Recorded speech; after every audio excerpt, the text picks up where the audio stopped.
우리 할렐루야 샬롬 하고 인사합니다. 할렐루야 샬롬 샬롬 샬롬 샬롬 샬롬. 하나님 사랑합니다. 여러분 주 안에서 사랑합니다. 오늘 사도행전 19장 주의 말씀이 힘이 있어. 우리 전체인데 주요 요절이 8절에서 41절이에요. 그래서 끝까지 우리가 다 읽어봤습니다. 전체 한번 살펴보죠. 19장에서는 이제 에베소에서의 바울의 사역이 나타나죠. 바울을 통해서 하나님께서는 능력을 보이십니다. 그래서 주의 말씀이 힘이 있다 이렇게 말씀을 하죠. 불완전한 믿음을 온전케 하고 제자들을 따로 세워 말씀으로 가르치며 바울은 훈련에 가고 있습니다. 주의 말씀이 힘이 있어 흥왕하여 세력을 얻어갔음을 누가는 기록하죠. 바울의 사역은 험난한 난관 속에서 계속 지속되어 갑니다. 또한 하나님은 바울을 붙드시고 어떻게 선하게 인도하고 가시죠. 20절에 이와 같이 주의 말씀이 힘이 있어 흥황하여 세력을 얻느니라. In this way the word of the Lord spread widely and grow in power. 이렇게 말씀하고 있습니다. 그래서 하나님이 바울을 붙드셨고 어떻게 선하게 인도를 하셨을까 우리 살펴봅니다. 에베소에 돌아온 바울의 모습이 1절에 나타나죠. 너희가 믿을 때 성령을 받았느냐 2절에는 이 말씀을 전합니다. 바울은 안디옥을 떠나 갈라디아와 부르기아 지방을 거쳐가면서 제자들을 믿음을 굳건하게 합니다. 바울의 3차 전도 여행은 어디서? 에베소를 통해서 중심으로 오늘 이루어지고 있습니다. 바울이 에베소에 왔을 때 아볼로와 그의 제자들을 만나죠. 바울은 그들이 성령에 대해 아는지 물어봅니다. 그러나 그들은 성령과 그의 능력에 대해서 알지 못한다 이렇게 대답을 하죠. 바울은 세례 요한의 사역의 뜻과 예수님의 복음에 대해서 3절에 보면 설명하는 부분이 나타나죠. 그리고 그들은 주 예수의 이름으로 세례를 받는 부분이 나타납니다. 바울은 그들에게 안수하고 성령이 그들에게 임함으로 그들은 방언을 말하고 예언을 하게 된다. 6절에 그죠? 바울이 그들에게 안수하며 성령이 그들에게 임하심으로 방언도 하고 예언도 하니 모두 몇 사람? 12사람쯤 되니라 이렇게 증거하고 있습니다. 바울은 세례 요한의 사역의 뜻, 예수님의 복음에 대해서 열심히 설명하고 그리고 안수했더니 성령이 임하니까 방언도 하고 예언도 했더라. 약속된 성령에 대해서 요한복음 14장 16절에 내가 아버지께 구하겠으니 그가 또 다른 모를 보혜사를 너에게 주사 영원토록 너희와 함께 있게 하리니까 또 다른 보혜사가 바로 성령님이죠. 자, 온전한 그리스도인들에 대해서 그 다음 말씀하고 있습니다. 바울의 에베소에서의 사역은 초기 기독교 내 그 교회 내에서 발생한 변칙적인 것을 교정하는 역할을 합니다. 세례 요한의 세례람 받은 그 에베소 사람들은 진정한 그리스도인이었다고 할 수가 없었다. 무슨 세례만? 물 세례만 받았기 때문에. 마치 아볼로가 구약성경에 능통했지만 예수님에 대한 지식이 없어가지고 누가 가르쳐줘요? 브리스길라와 아굴라가 데려다가 교육을 합니다. 그래서 우리는 목회자들도 부족한 부분이 있으면 그 부분에 능통한 사람에게 배울 필요도 있다. 바울은 에베소에서 말씀을 선포하고 주 예수의 이름으로 세례를 줌으로 온전한 그리스도인들로 세우기에 힘써갑니다. 6절에서 7절에 증거하죠. 성령 세례에 대해서 고린도전서 12장 13절에 우리가 유대인이나 헬라인이나 종이나 자유인이나 다 한 성령으로 세례를 받아 한 몸이 되었고 또 한 성령을 마시게 하셨느니라 이야기합니다. 또 한 성령을 마시겠다. 말씀 선포에 대해서 너는 말씀을 전파하라. 디모데후서 4장 2절입니다. 때를 어떤지 묻었던지 항상 힘쓰라. 범사에 오래 참고 가르침으로 경책하며 경계하여 권하라. 이렇게 말씀합니다. 13절이죠. 디모데전서 4장. 예수의 이름 두란노 성원의 사건이 일어나죠. 오랜 기간 동안 에베소에서 일하기를 바울은 소원합니다. 에베소 이름 바울은 이제 열심히 복음을 선포하는 일에 전념할 수가 있었는데 바울은 그들을 떠나 두란노 성원에서 약 2년 동안 계속해서 하나님 말씀을 강론하게 됩니다. 에베소에서 복음 전도 방법은 다른 도시에서의 것과는 큰 차이가 없었습니다. 바울은 먼저 회담에서 가르치고 유대인들이 그를 배척할 때까지 그들과 함께 일을 합니다.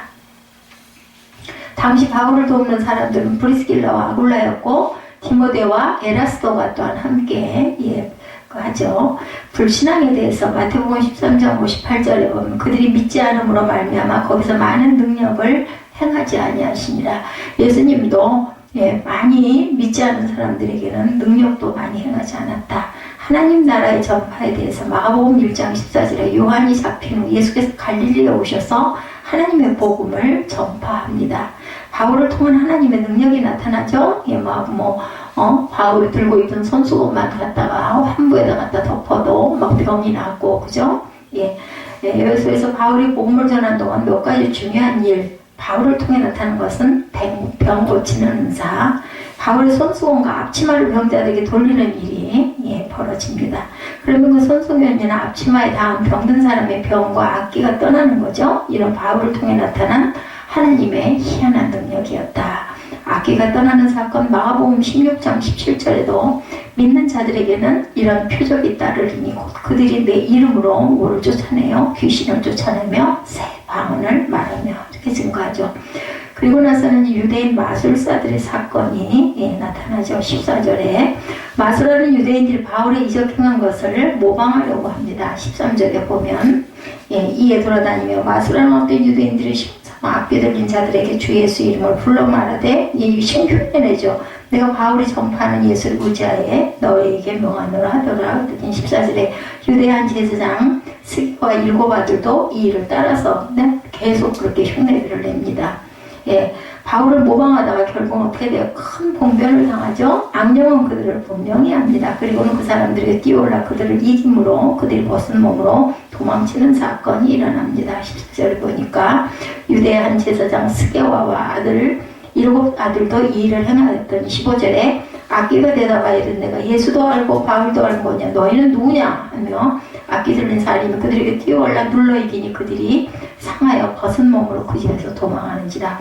에베소에 사는 유대인과 헬라인들이 다 이 일을 알고 두려워하며 주 예수의 이름을 높이고 믿는 사람들이 많이 와서 자복하여 행한 일을 알리며 마술을 행하는 많은 사람이 책을 모아가지고 와서 모든 사람 앞에서 불사른 책값이 은 5만이나 되었대요.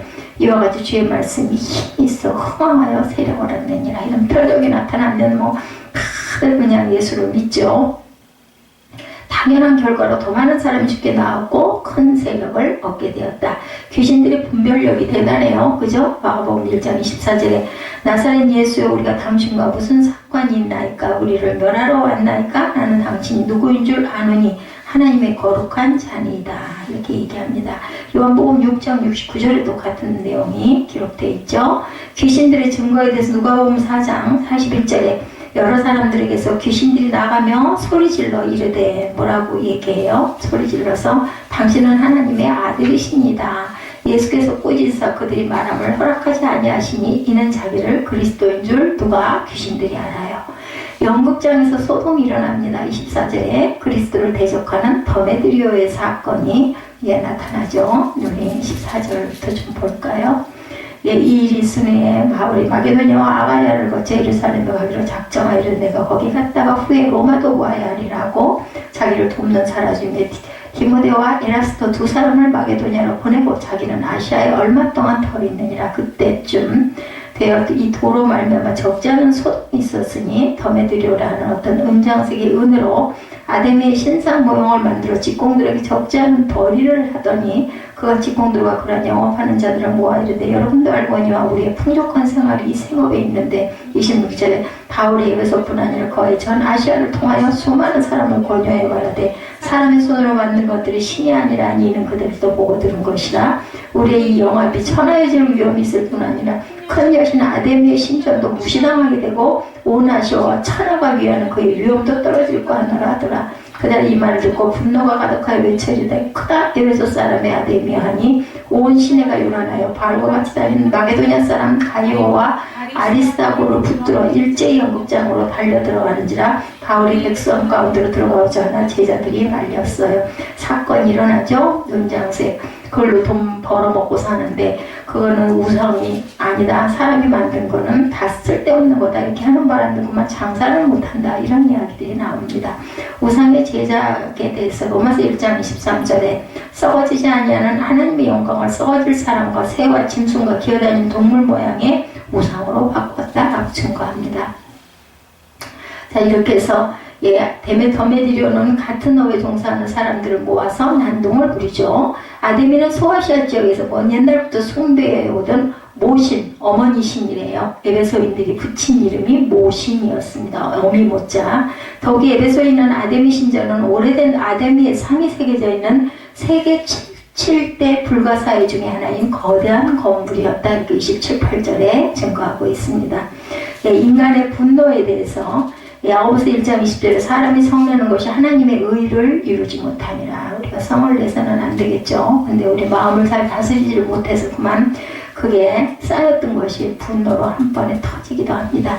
서기장의 소요 진압이 일어나죠. 이 거대한 야외 연극장은 24,000명 정도 수용할 수 있는 곳이었다고 그래요. 물론 여기서는 시민들의 정기적인 모임도 있습니다. 그러나 이 군중들의 모임은 정기적인 모임이 아니라 로마의 처벌을 초래할 만한 불법 집회였다고 합니다. 그러므로 시의 서기장이 우려하면서 군중들을 진정시켜 집으로 돌려보냅니다. 군중들은 그곳에 왜 모였는지 모르면서 2시간 동안이나 구호를 외치기도 뭐예요? 군중 심리가 발동이 되고 있죠. 바울은 아시아 관원들이 연극장으로 들어가려는 것을 말림으로 이 소동으로 인해 큰 해를 입지는 않았다. 31절에 보면 말리는 장면 권하더라. 우리 31절까지 읽었죠.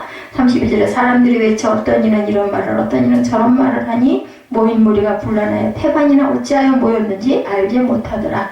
유대인들의 무리 가운데 알렉산더를 권하여 앞으로 밀어내니 알렉산더가 손짓하며 백성에게 변명을 하니 그들은 그가 유대인인 줄 알고 다 한 소리로 외쳐 이르되 크다 에베소 사람의 아데미아기를 2시간이나 서더니 서기장이 무리를 진정시키고 이르되 에베소 사람들아 에베소 시가 큰 아데미와 제우스에게서 내려온 우상의 신전 이기지가 될 줄을 누가 알지 못하겠느냐. 이 일이 그렇지 않다 할 수 없으니 너희가 가만히 있어서 무엇이든지 경솔히 아니하여 하리라.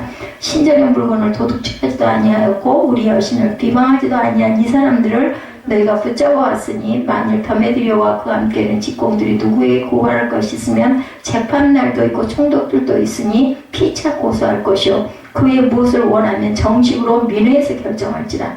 오늘 아무 까닭도 없는 이 일에 우리가 소요 사건으로 책망받을 위험이 있고 우리는 이 불법 집회에 관한 보고할 자료가 없다 하고 이에 그 모임을 흩어지게 하니라. 이 소동이 결국은 아무런 이유가 없다 해서 그것을 그냥 무효로 만드는 그런 사건이 일어납니다. 복음은 능력이죠. 하나님은 바울을 통해서 희한한 정도의 큰 능력을 보이십니다. 바울은 이 복음의 능력을 체험했기 때문에 후에 힘있게도 증거할 수가 있었다. 하나님의 그 역사하심을 우리가 알면 힘있는 증거를 하게 되죠. 이것은 바울을 모방하려 했던 마술사들의 모습과 대조되는 모습이다. 그러니까 모방과는 다르죠. 경건은 모양이 아닌 무엇이다? 능력임을 우리가 알아야 되고 바울의 사역을 분명히 그렇게 함으로 인해서 엿볼 수가 있다. 모양이 아닌 경건한 것은 능력이라는 것. 주의 말씀이 힘이 있어. 20절에 말씀하죠. 무슨 상품 광고에 보면 유사제품에 주의하십시오. 이런 이야기들을 많이 합니다. 문구들을 많이 봅니다. 자기 회사의 진짜 상품과 아주 비슷하게 만든 짝퉁 우리 그죠? 백이나 이런 거 명품백 그죠? 가짜 모방 제품에 속지 말라. 그래서 유사품에 주의하십시오. 그런 내용의 광고를 공개적으로 당당히 할 수 있는 회사라면 자기 그 회사의 제품에 대한 자긍심과 긍지가 대단하죠.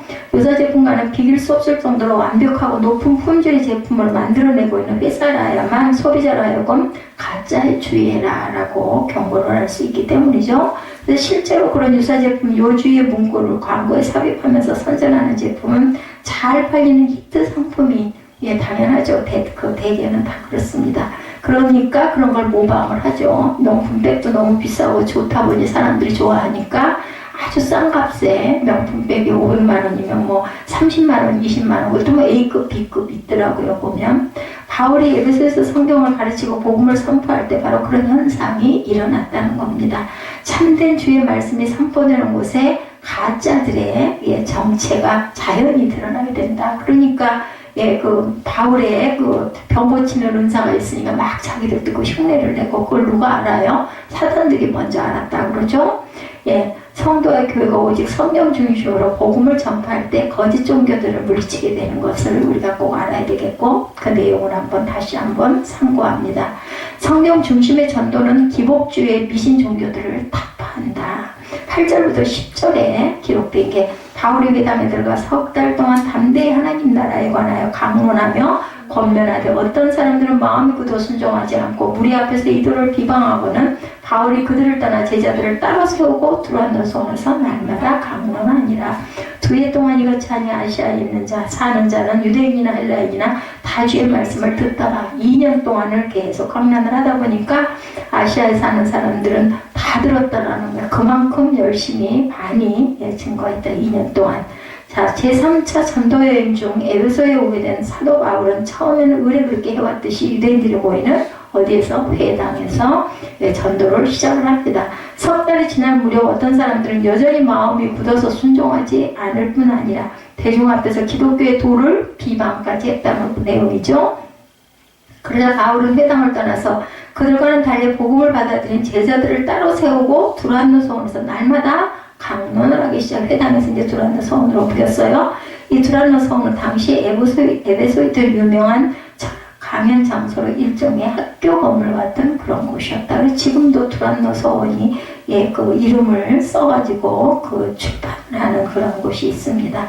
당시 두란노 서원에서는 주로 오전에만 강의가 있고 더운 낮 시간 11시부터 4시까지 너무 뜨거워서 비어 있었는데 바울은 아마 이런 그 더운 낮 시간 그 서원이 비어 있으니까 여기를 사용할 것 같습니다. 바울은 이 시간을 이용했던 것으로 추측이 되는데 그 두란노 서원에서의 강론을 몇 해 동안 2해 동안이나 계속했는데 그 결과 아시아 즉 오늘날의 터키를 중심으로 하는 소아시아 전역에 주의 말씀이 퍼져나가게 되었다. 그처럼 사도 바울이 에베소 교회를 중심으로 전파했던 하나님 나라에 관한 복음은 자연히 그 지역의 거짓 종교들과 충돌하게 되는 게 당연하죠. 11절부터 20절 말씀이죠. 하나님의 바울의 손으로 놀라운 능력을 행하게 하시니 심지어 사람들이 바울의 몸에서 손수건이나 앞치마를 가져다 병든 사람에게 얹으면 그 병이 떠나고 악귀도 나가더라. 이에 돌아다니며 마술하는 어떤 유대인들이 시험삼아 악귀 들린 자에게 주 예수의 이름을 불러 말하되 내가 바울이 전파하는 예수를 의지하여 너에게 명하노라 하더라. 유대한 제사장 스게아와 아들 7 아들도 이 일을 행하더니 악귀가 대답하여 이르되 내가 예수도 알고 바울도 알거니와 너희는 누구냐 하며 악귀 들린 사람이 그들에게 뛰어올라 눌러 이기니 그들이 상하여 벗은 몸으로 그 집에서 도망하는지라. 에베소에 사는 유대인들과 헬라인들이 이 일을 알고 두려워하여 주 예수 이름을 높이고 믿는 사람들이 많이 와서 자복하여 행한 일을 알리며 또 마술을 행하던 많은 사람이 그 책을 모아가지고 와서 모든 사람 앞에서 불사르니 그 책값을 계산한 즉 은 5만 양이나 되었대요. 엄청 많죠. 이와 같이 주의 말씀이 힘이 성황하여 세력을 얻으니라. 이렇게 이제 사단들이 떠나가는 그 사건이 일어나죠. 바울이 에베소에서 말씀 전파 사역을 하고 있는 동안 하나님께서는 그를 통해 이런 신유의 능력을 보이십니다. 그러니까 이제 사람들이 더 이제 모이죠. 끌고 심지어는 바울이 지니고 있는 못으로 손수건이나 앞치마를 갖다가 환부에다 대도 그냥 낫는 그러한 능력을 나타냅니다.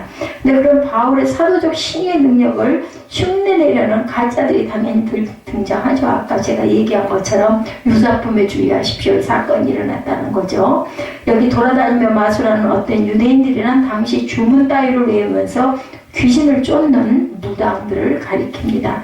이들은 귀신을 쫓아내기 위해서 자기들이 알고 있는 모든 신들과 영의 이름을 다 동원했는데 그런 까닭에 시험삼아 바울이 전파하는 주 예수의 이름을 부른 거예요. 흉내를 내는 거예요. 실제로 당시에 그런 퇴마사들이 사용했던 히브리인들의 신 예수의 이름으로 명하노라 운운하는 주문에 대한 기록이 역사에도 남아있답니다. 그런 자들 중에 유대한 제사장 스게와의 7 아들들이 있었다. 제사장의 아들이니까 뭔가 하나님과 직통할 수 있는 능력을 가진 사람처럼 남들 앞에 보이는 것을 이용해서 무당 노릇을 그들이 하고 있었다는 거예요. 그들 역시 예수 그리스도가 누구인지를 모르면서 이름만 자기네들의 주문에 넣어서 써먹으려고 했다는 거. 그래서 악귀가 아는 거예요. 내가 예수도 알고 바울도 알고 너 도대체 누구야? 주 예수의 이름으로 얘기하니까.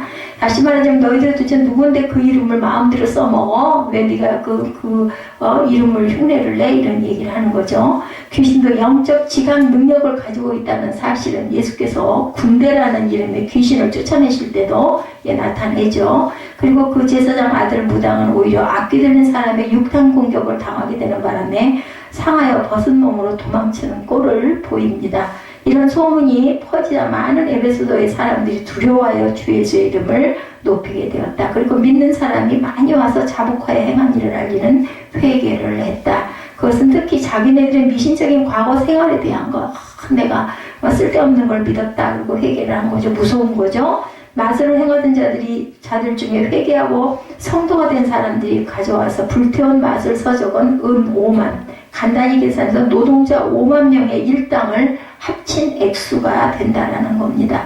그만큼 에베소는 마술과 무당이 횡행했지만 사도 바울이 선포한 다른 복음이 결국 그 미신 종교를 완전히 굴복시키고 말았다. 미신은 인류 역사상 가장 오래된 종교라고 할 수 있는데 이것을 기복주의와 필연적으로 결탁을 하게 됩니다.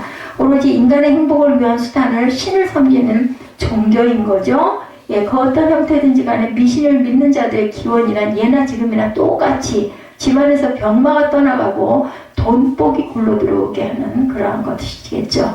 근데 우리 기독교 크리스찬들 사람들 중에도 이 미신적인 사고방식의 그 상황에서 벗어나지 않는 경우가 왕왕 있다. 예수를 믿는데 어떻게 믿어요? 그 미신적인 그러한 모습으로 믿는다. 주 예수의 이름은 부르지만 그것을 꼭 무당이 하듯이 소원 성취를 위해서 빚 써먹으려고 하는 사람들, 그런 교인들은 기독교 신앙을 가장 저속한 수준으로 격화시키게 되는데 그와 같은 기복주의야말로 사단이 아주 강력하게 미혹할 수 있는 그러한 영역이기 때문인 거죠. 예수님의 이름 무슨 신유비족을 위한 주문처럼 써먹을 수 있는 이름이 절대로 아닌데 병을 고치는 능력은 오직 예수 그리스도로부터 직접 오는 것이라는 것. 어떤 특별한 은사를 받은 사람이 그 하나님의 능력을 자기 마음대로 불러 쓰거나 모방할 수 있는 것은 절대로 아니다. 하나님께서는 당신의 능력으로 오직 당신께서 스스로 정하신 때 스스로 선택하신 사람을 통해서 직접 행하고 계신다. 이 바울처럼 한국교회는 초창기 때부터 미풍양속이라는 미명으로 무장한 온갖 종류의 미신과 정면 충돌을 하게 됩니다. 하지만 초기 선교사들의 정확한 성경 중심의 전도 덕분에 그런 미신과 결코 타협하지 않고 기복주의가 아닌 축복주의의 기독교로 정리할 수가 있었다.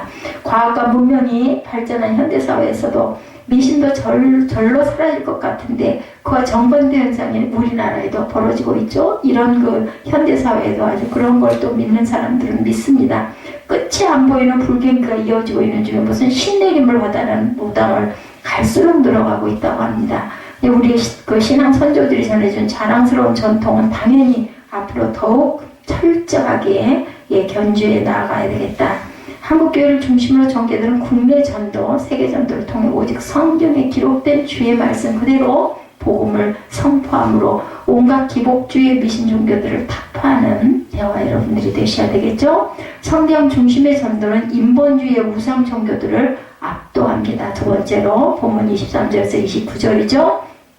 그때쯤 되어 이대로 말미암아 적지 않은 소동이 있었으니 덤에들이 오래하는 어떤 은장색이 은으로 아데미의 신상 모형을 만들어 직공들에게 적지 않은 거리를 하게 하더니 그가 그 직공들과 이러한 영업하는 자들을 모아 이르되 여러분도 알거니와 우리의 풍족한 생활이 이 생업에 있는데 이 바울이 에베소뿐 아니라 거의 전 아시아를 통하여 수많은 사람을 권유하여 말하되 사람의 손으로 만든 것들을 신이 아니라 하니 이는 그들도 보고 들을 것이라. 우리의 이 영업이 천하해질 위험이 있을 뿐 아니라 큰 여신 아데미의 신전도 무시당하게 되고 온 아시아와 천하가 위하는 그의 위험도 떨어질까 하노라 하더라. 그들이 이 말을 듣고 분노가 가득하여 외쳐 이르되 크다 에베소 사람의 아데미여 하니 온 시내가 요란하여 바울과 같이 다니는 마게도냐 사람 가이오와 아리스다고를 붙들어 일제히 연극장으로 달려가는지라. 이렇게 기록되어 있죠.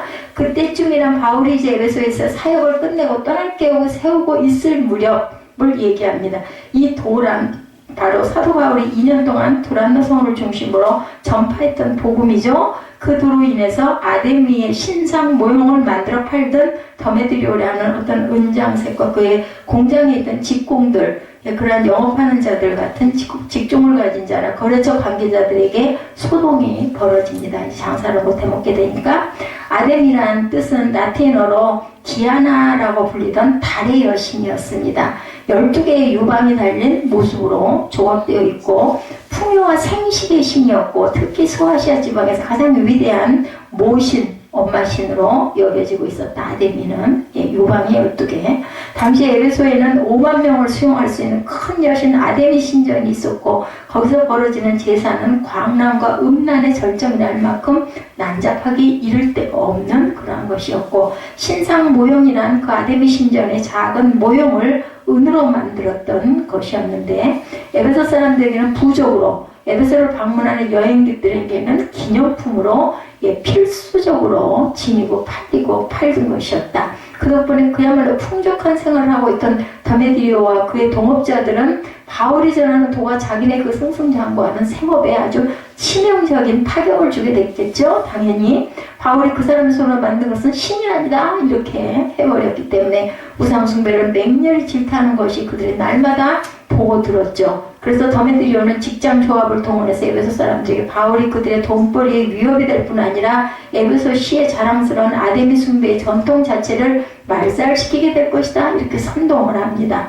그래서 즉시 걷잡을 수 없는 군중 심리에 빠져든 에베소 사람들은 크다 에베소 사람의 아데미여 라고 아데미 만세를 외친 거죠. 당장 가이오와 아리스타고 즉 바울 사대 두 동역자를 붙잡아서 연극장으로 몰려갑니다.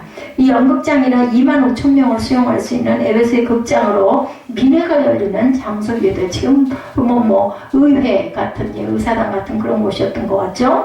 이처럼 에베소의 복음의 도가 전파되어 가면서 필연적으로 우상 종교와 맞붙게 되었다. 그래서 30절 이하 41절 말씀에 바울이 백성 가운데로 들어가지 않아 제자들이 말리고 아시아 관리 중에 바울의 친구된 어떤 이들이 그에게 통치하여 연극장에 들어가지 말라 권하더라. 사람들이 외쳐 어떤 이는 이런 말을 어떤 이는 저런 말을 하니 모인 무리가 분란하여 태반이나 어찌하여 모였는지 알지도 못하고 떠들었어요. 유대인들의 무리 가운데 알렉산더를 권하여 앞으로 밀어내니 알렉산더가 손짓하며 백성에게 변명하려 하나 그들은 그가 유대인인 줄 알고 다 한 소리로 외쳐 이르되 크다 에베소 사람의 아데미 하기를 2시간이나 하더니 서기장이 무리를 진정시키고 에베소 사람들아 에베소 시가 큰 아데미와 제우스에게서 내려온 우상의 신전지가 된 줄 누가 알지 못하겠느냐. 이 일이 그렇지 않다 할 수 없으니까 이가 가만히 있어 무엇이든지 경솔이 아니하여야 하리라. 신전의 물건을 도둑질하지도 아니하였고 우리 여신을 비방하지도 아니한 이 사람들을 너희가 붙잡아왔으니 만일 데메드리오와 그와 함께하는 직공들이 누구에게 고발할 것이 있으면 재판날도 있고 총독들도 있으니 그때 고소를 해라. 만일 그 외에 무엇을 원하면 정식으로 민회에서 결정할지라. 오늘 아무 까닭도 없는 이 일에 우리가 소요 사건으로 책명받을 위험이 있고 우리는 이 불법 집회에 관하여 보고할 자료가 없다 하고 그의 모임을 흩어지게 아니라 이렇게 기록되어 있죠. 오늘 보면 전체가. 바울은 붙잡힌 동역자들을 변하기 위해서 연극장으로 가려고 했지만 아시아 관리 중에 바울의 친구된 어떤 이들 즉 당시 소아시아 각 도시의 공무원 중에서 성도가 된 사람들이 바울을 보호하고 말립니다. 바울이 그리로 갔다가는 가이오와 아리스타고를 구출하기는 고사하고 오히려 바울이 그 신분까지 위태해질 것이 뻔하기 때문에 그렇지만 하나님께서는 모든 사태를 친히 주장하고 섭리하고 계셨죠. 연극장에 가득 모이는 군중들은 어찌하여 모였는지도 모르는 자들이 태반이나 될 정도로 아주 혼란스러운 분위기였다. 군중 심리죠. 그런 중에 유대인들이 무리 가운데 알렉산더를 권하여 앞으로 밀어냈다는 것은 유대인들이 자기네는 기독교와 무관함을 에베소 사람들에게 미리 밝혀두기 위해서 대변인을 내세웠다는 뜻입니다. 그렇지만 군중들은 평소에 유대인에 대해서도 좋지 않은 감정을 가지고 있었기 때문에 그의 변명을 들으려고도 하지 않고 그저 아데미 만세에만 계속 왜 외치는지도 모르고 외쳤다.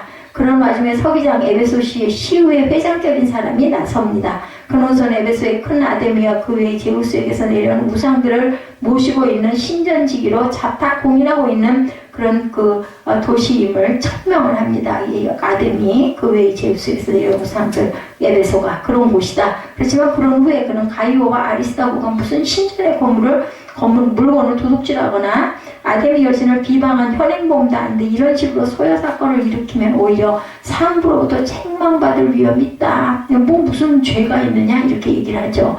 실제로 로마 정부는 식민지에 대하여 관대한 정책을 폈지만 불법 집회를 엄격하게 다루고 있었기 때문에 이런 소란이 빌미가 되면 에베소시의 자치권을 빼앗기고 대신 로마 장군이 총독으로 파견이 돼서 에베소시를 직접 다스리게 될 수 있다. 그러면 굉장히 불편하겠죠. 이렇게 얘기를 합니다. 서기장이 그런 설득에 의해서 결국 그 모임은 흩어지게 되고 사도 바울과 그의 동역자들과 에베소 교회 성도들은 자연히 위험을 벗어나게 됐다. 어떻게 됐기 때문에 예수를 믿는 성도가 됐기 때문에 그 서기장이 이렇게 해서 그 소요를 진정시키는 사건이 일어납니다. 우상숭배를 정죄하는 도를 가르치고 전파했던 전도자들을 하나님께서는 그토록 오묘한 섭리를 통해서 보호해 주셨다. 아데미를 비롯한 헬라의 신들은 다 사람이 만들어낸 당연한 우상이죠. 당시 헬라인들은 신도 사람처럼 육체가 있을 뿐 아니라 결혼도 하고 간음도 저지르고 술도 마시고 복수도 하는 등 거의 모든 면에서 사람과 비슷한 존재다 이렇게 여겼다는 거예요. 이처럼 우상 종교란 사람이 스스로의 머리로 상상하고 스스로의 손으로 만든 신을 섬기는 순전히 인본주의 종교였다. 사람이 만들어 놓고 그걸 그렇게 섬기고 그것이 다 사람처럼 행동도 하고 생각도 하고 먹기도 하고 이런 그 성적인 그런 것 유희도 즐긴다고 생각을 했다는 거죠. 절대로 그렇지가 않은데 기독교의 하나님은 인간의 창작물이 결코 아니라 영원 전부터 계시는 I am who I am. 나는 스스로 있는 자다. 그렇죠? 우리 그 성도들이 하나님에 대해 제멋대로 상상하거나 기대하는 것이 결코 아니라 오직 하나님께서 성경을 통해 스스로 계시해 주시는 그대로만 우리는 믿어야 된다. 무엇을? 성경을 그대로. 즉 모든 것이 하나님께로부터 왔고 하나님으로 말미암고 하나님께로 돌아가는 신본주의의 종교가 바로 기독교라는 것을 우리는 알고 있습니다. 그런 까닭에 성경 말씀에 똑바로 입각한 전도와 선교는 항상 무성 종교의 헛된 것을 드러내게 됩니다. 참된 복음은 그것이 전파되는 이웃과 지역사회와 국가에 만연되어 있는 우상 종교들로 하여금 위협을 느끼게 만들고 필연적인 대립을 일으킬 수밖에 없다. 우리나라에 기독교가 전파되었을 때 불교나 유교와 영적 적대 관계가 되기도 했었죠. 반면에 기독교 외의 종교들, 불교나 이슬람교나 천주교처럼 우상을 만들어 섬기는 종교들 사이에는 서로 갈등이나 대립이 없습니다. 그들 중에는. 왜냐하면 가짜들끼리 유사품주의라는 광고를 피차간에 결코 하지 않겠죠. 같이 우상을 섬기는 종교들이 자연히 서로 비판할 것도 없고 오히려 이해와 화해라는 미명 아래 종교 통합운동 따위가 일어나고 있습니다. 뭐는 똑같다? 신은 다 똑같다. 결국은 하나다 이런 얘기를 하죠. 그래서 천주교는 선교라는 것을 할 때 지역에 있던 원주민의 종교를 인정해주고 시작을 한다고 합니다. 그들이 무슨 신을 어떤 예물로 섬기고 있든 간에 그 신이 자기네의 천주와 동일한 하나님과 동일한 신이다 이렇게 가르침으로 원만한 선교를 해나간다라는 이렇게 해서는 안 되겠죠. 그렇지만 주의 말씀을 정확하게 선포하는 전도와 선교는 그래서는 안 되겠죠. 10계명의 제1계명과 2계명은 사람이 하나님과 우상을 겸하여 섬길 수 없음을 명백히 천명하고 있습니다. 우상종교는 기독교에 있어서 화목하게 공존해야 할 종교가 절대로 아니고 오직 싸워서 물리쳐야 할 대적임을 우리가 알아야 되겠다. 서서 세상 어디서든지 오직 성경 말씀이 증거하는 그대로만 복음을 전파함으로 사람이 자기 손으로 만든 신을 섬긴다는 것이 얼마나 어리석고 모순인지를 똑바로 가르쳐줘야 되겠죠. 하나님의 다른 신을 섬기는 온갖 인본주의 우상 종교를 당당하게 맞서 싸워 나가야 된다. 본문 중간에는 21절과 22절 말씀에 이 일이 있은 후에 바울이 마게도냐와 아가야를 거쳐 예루살렘에 가기로 작정하여 이르되 내가 거기 갔다가 후에 로마도 보아야 하리라 하고 자기를 돕는 사람 중에서 디모데와 에라스도 두 사람을 마게도냐로 보내고 자기는 아시아에 얼마 동안 있으니라. 이 기록 이 일이 있은 후라는 말은 2년에 걸친 에베소를 중심으로 한 소아시아의 복음 전파 사역의 열매가 나타나고 많은 성과를 거둔 후를 가리킵니다. 웬만한 목사님들 같으면 이렇게 목회를 해가지고 큰 교회가 형성되면은 어때요? 주변 지역에 지교회들까지 많이 세우게 되죠? 그랬을 때 그 사역지를 떠나려고 절대 안 합니다. 어제 성공했기 때문에. 그런데 어때요? 바울은 다 떠나죠. 예루살렘과 로마 이 두 도시가 사도 바울의 마음에서 연결되어 있었다는 것은 의미심장한 사건인데 지금까지 이방 주로 소아시아 지역을 중심으로 사역해왔지만 복음의 전원지가 예루살렘이라는 사실을 바울은 한시도 잊지 않았다. 못해죠. 그러면서 바울은 그 예루살렘을 어디로? 로마로 연결을 시킵니다.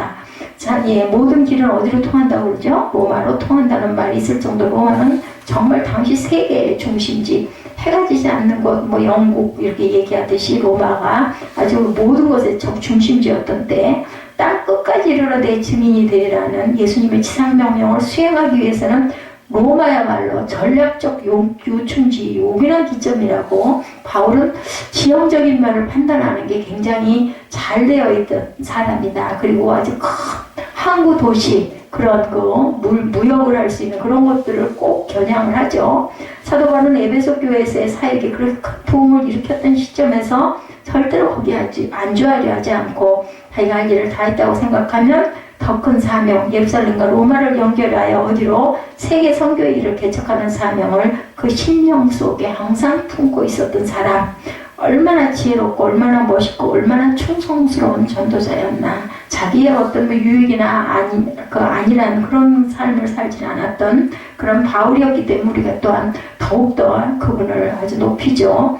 우리 그런 그 놀라운 비전을 가지고 나아가는 교회들이 엄청 많습니다. 자기 교회 부흥에만 매달리는 목사나 자기 교회 안에서 자기끼리만 누르는 은혜와 기쁨에 만족하는 그런 교회가 아니라 어디까지 항상 지구본 하나를 가슴에다 품고 기도하고 헌금을 보내는 선교사들이 우리가 보낼 수 있죠. 그건 우리가 가지는 못하지만 그렇게 국동방송도 그 중에 하나입니다.